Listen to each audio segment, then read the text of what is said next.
अस्सलाम वालेकुम dear students. आज हम पढ़ेंगे फैक्टराइजेशन के बारे में, how we do factorisation in mathematics.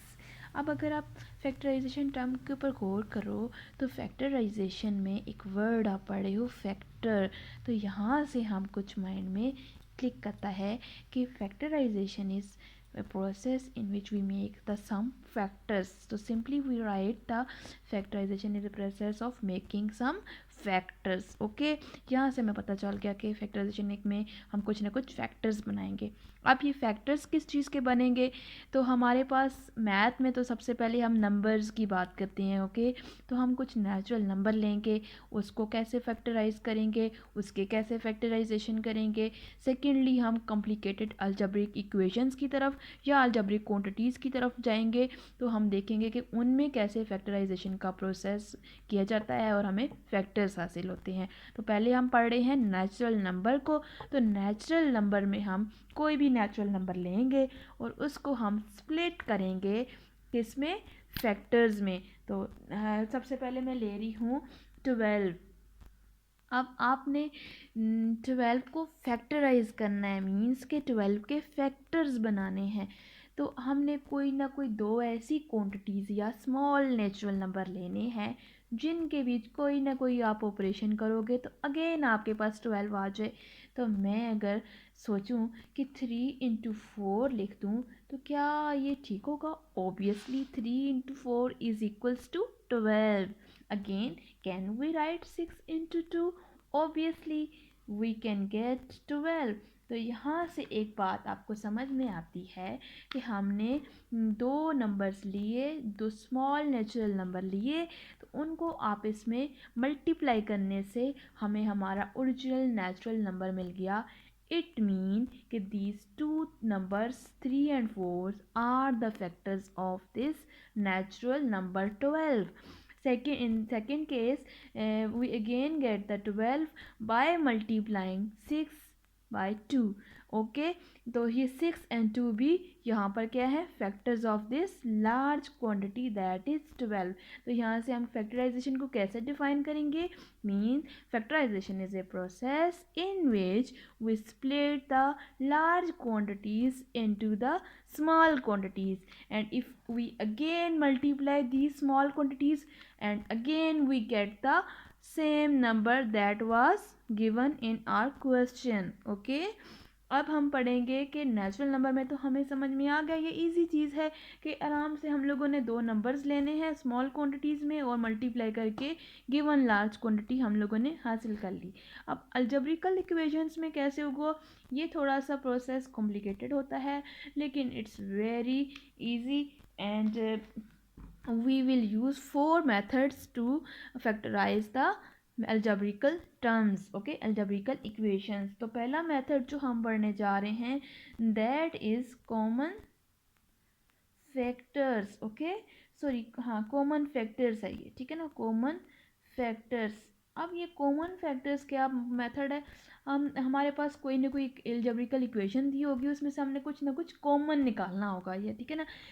for example, we have the algebraical equation that is 5xy plus 10x। ये कॉम्प्लिकेटेड सी इक्वेशन है।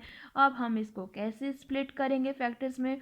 सबसे पहले तो आप दोनों टर्म्स को देखो और इसको जो है ना स्प्लिट करो। इसमें हमारे पास 5x और y आ गया। इसको कैसे स्प्लिट करेंगे? आपने कोई एक ऐसा नंबर लेना है, आपने देखा 12 10 है, आपने दो ऐसे नंबर लेने हैं जिनको मल्टीप्लाई करने से आपके पास 10 आ जाए। तो can we write 2 5, obviously 2 × 5 equals to 10, और x हमारे पास क्या आ गया, एज इट इज़ आ गया। तो ये भी स्प्लिट हो गया और ये टर्म भी स्प्लिट हो गई। अब आपने देखना है इन दोनों में से कॉमन चीज़ें हैं, इन दोनों टर्म में से क्या क्या कॉमन है। हम देखते हैं कि 5 इसमें भी है, इसमें भी है, x यहाँ पर भी प्रेजेंट है, यहाँ पर भी है।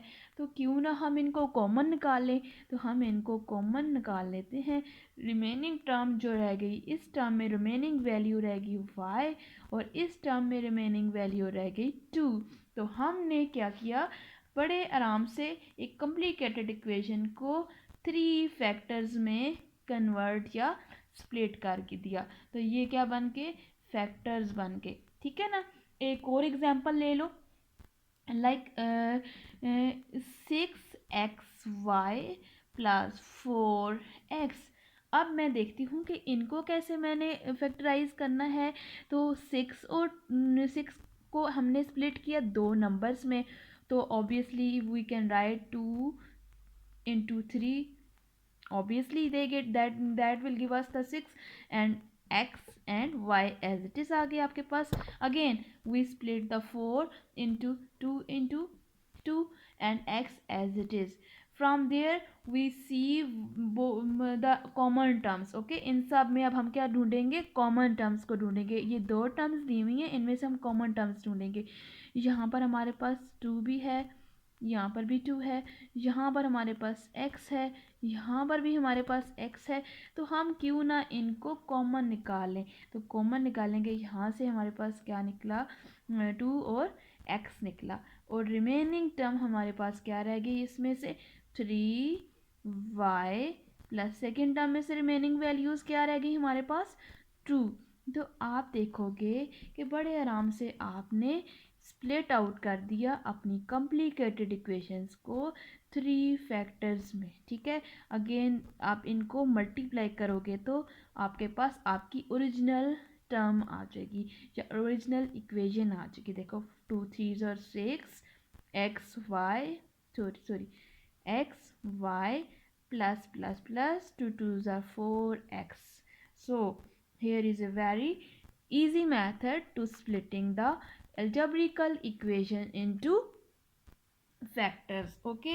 नेक्स्ट जो हम पढ़ेंगे वो होगा हमारे पास next method to splitting the algebraical equation into the factors, okay. Second method is very easy, regrouping, okay। that and the next method is regrouping। अब नाम से ही जाहिर है हम कुछ ना कुछ ग्रुपिंग करेंगे टर्म्स की और उससे फैक्टर्स बनाएंगे, ठीक है। Regrouping, okay. Now we take an example, इसको भी हम एक एग्जांपल के थ्रू सॉर्ट आउट करेंगे। सबसे पहले we have given by an example 2xy plus 3x plus 2y plus 3। तो ये हमारे पास एक इक्वेशन दी हुई है और ये एक कॉम्प्लिकेटेड इक्वेशन है जिसमें हमारे पास 4 टर्म्स दी हुई हैं। इन टर्म्स को हम लोग कैसे रिजॉल्व करेंगे और स्मॉल फैक्टर्स मिलेंगे, ठीक है। इसके लिए सबसे पहले हमने 2 टर्म्स को कंसीडर करना है और उनमें से कॉमन वैल्यूज़ निकालनी है, ठीक है। पहले वाले में देखो आपके पास इसमें भी x है, इसमें भी x है और कोई क्वांटिटी सेम नहीं है, तो आप क्या करोगे, x को कॉमन ले लोगे और रिमेनिंग वैल्यूज़ जो होंगी इन दोनों टर्म्स की आप लिख लोगे। Here we get 2y and here we get 3, okay. Next आप देखो तो अब ये चीज़ यहाँ पर थोड़ी सी आपको समझने वाली है कि यहाँ तो कोई चीज़ है ही नहीं दोनों में कॉमन लेने के लिए। तो जब ऐसा केस आता है तो यहाँ पर आप क्या लिखते हो, कॉमन 1, ओके। 1 लिखोगे, 1 इंटू 2y प्लस 1 इंटू 3। तो ये आ गई हमारे पास एक कॉमन फैक्ट, इसमें से कॉमन वैल्यू। तो जब आपने ग्रुपिंग की तो ग्रुपिंग में आपने देखना है कि आपका क्वेश्चन ठीक है या रॉन्ग है। तो आपने जब देखना है कि ये दो टर्म जो आपके पास आ रही हैं, these 2 term should be same. In this case we getting the same terms, okay. That's why we are going the we are going toward the correct solution, okay. तो अब हम लोग इन जो दो सेम टर्म्स होती है उनको कॉमन निकाल लेते हैं या से एक बार लिखते हैं और इन दोनों को कंबाइन करके अगला एक फैक्टर बना लेते हैं। तो here we get the 2 factors of this complicated equation. अब इसमें ना आप ज़रूरी नहीं है कि आपके पास दो अगर दिए हुए हैं स्टार्टिंग वाले टर्म्स तो उन्हीं को लेके चलो। आप इसको आपने मुख्तलिफ ग्रुप्स भी बना सकते हो। रीग्रुपिंग से ज़ाहिर है हम इसमें कुछ न कुछ ग्रुपिंग भी कर सकते हैं। हम लोग इस टर्म को पहले ले सकते हैं। ऑब्वियसली अगर इन दोनों टर्म्स में कुछ वैल्यूज सेम है तो we can take these two terms first. We can write this term as, हम इसको सेकेंड मेथड से करने वाले हैं। If we can write this 2xy and this one value 2y on second number and put this value 3x on third number and then last पे 3। अब हम इन दोनों को ग्रुप बना लेते हैं और इन दोनों का ग्रुप बना लेते हैं, ठीक है। तो उसके बाद हम देखेंगे कि इन दोनों में से क्या चीज़ कॉमन है। इन दोनों में हम देखते हैं तो हमारे पास वैल्यू आती है 2 एंड y।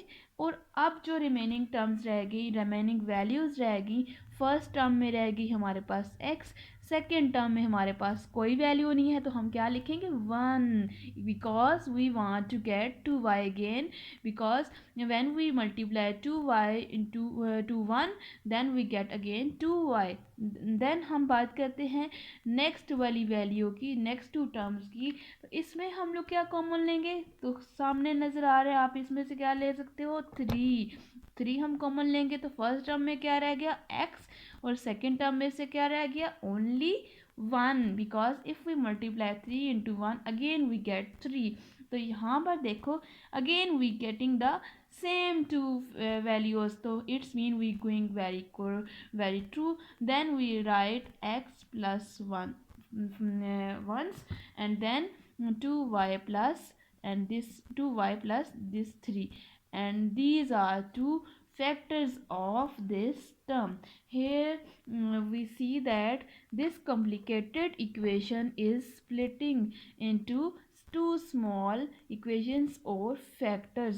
यहाँ पर भी हमारे पास दो फैक्टर्स बने थे और यहाँ पर भी हमारे पास सेम इक्वेशन के दो फैक्टर्स बन गए। If we see these two factors are in both cases are same.